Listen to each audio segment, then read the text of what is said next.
যার মন চাই সে ভোট দিবে, যার মন চাই কিন্তু প্রথম থেকেই এখানে মোনালি ম্যাম আর স্যাররা যারা আছে প্রথম থেকে আমাদের এটা মেয়েদের হাত থেকে ফেলে দিছে, ভিতরে নেওয়ার জন্য দেয় নাই, ফেলে দিছে। আবার বলে কি যে তুমি ছাত্র দল না, নিয়ে আসো তোমার কোন বাইরে নিয়ে আসবা, দেখি কি করে। আমাকে এই বলছে তুমি ছাত্র দল না, যাও।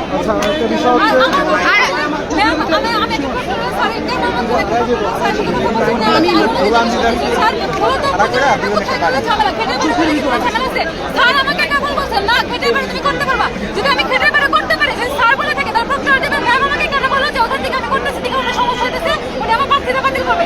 এখনো এই কেস ভোটের সামনে এখনো প্রচারণা করতেছে, এখনো করতেছে। আপনারা ক্যামেরাতে ঘুরান, দেখবেন যে এখনো প্রচারণা করতেছে।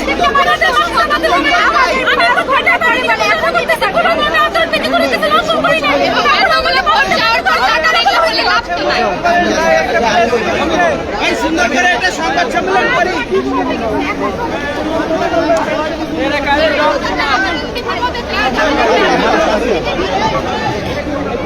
দর্শক, এই মুহূর্তে আপনাদেরকে যেমনটি দেখানোর চেষ্টা করছি, বাংলাদেশ জাতীয়তাবাদী ছাত্রদল মনোনীত যারা রয়েছেন তারা কিন্তু ঠিক একটু আগে স্লোগান দিয়েছেন রাজাকারের ঠিকানা এই ক্যাম্পাসে হবে না। বিশেষ করে আমরা দেখেছি এখানে কিন্তু ছাত্র দলের যিনি সাধারণ সম্পাদক নাসিরউদ্দিন নাসির কিন্তু এই স্থানে উপস্থিত রয়েছেন, এমনকি যিনি জিএস প্রার্থী রয়েছেন তানভীর আলবারী হামিম কিন্তু এই স্থানে রয়েছেন। আপনাদেরকে দেখানোর চেষ্টা করছি একটু।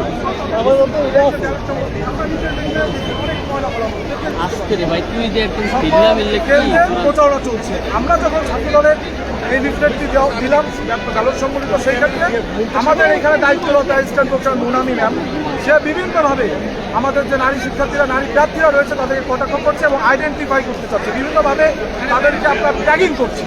কিন্তু আপনার যারা স্বতন্ত্র প্রার্থী বা শিবির তারা যখন দিচ্ছে তাদের কোনো রকম কিন্তু প্রতিবাদ বা বাধা নেই। এমনকি আমাদের একজন প্রার্থীকে বলছে তুমি ছাত্র দল করো না, তোমার ছাত্রত্ব বাতিল করো, প্রার্থিতা বাতিল করো। এই জন্য আমরা প্রতিবাদ জানিয়েছি। তখন ম্যাম বলে যে ছাত্র দল সব থেকে বেশি লিফলেট দিয়েছে, ওটা তো কম দিয়েছে। কেউ কম দিক বা বেশি দিক, যদি নিয়মে থাকে আপনি দিতে দেবেন, নিয়মে না থাকলে আপনি কাউকে দিতে দেবেন না। কিন্তু আপনি প্রথমে দিতে দিলেন না আমাদেরকে, আপনার ভোটে 6 ঘন্টা পার হয়ে গেল, এরপর আপনার দিলে এখন আপনি বাধা দিচ্ছেন বা এখন বলছেন তাহলে এখন সবাই দেবে। এর মানে নির্বাচন এক নিয়মে চলবে, এক এক সময় এক এক নিয়ম, আমাদের তো নির্বাচনকে প্রভাবিত করবে। এই জন্য আমরা প্রতিবাদ করেছি, আর কিছুই না। এবং ওনাকে আমরা প্রশাসনিক কর্মকর্তা হিসেবে ওনাকে আহ্বান জানিয়েছি, নিরপেক্ষতা পালন করুন, পক্ষপাত দুষ্ট আচরণ যদি করতে মন চায় পদত্যাগ করুন।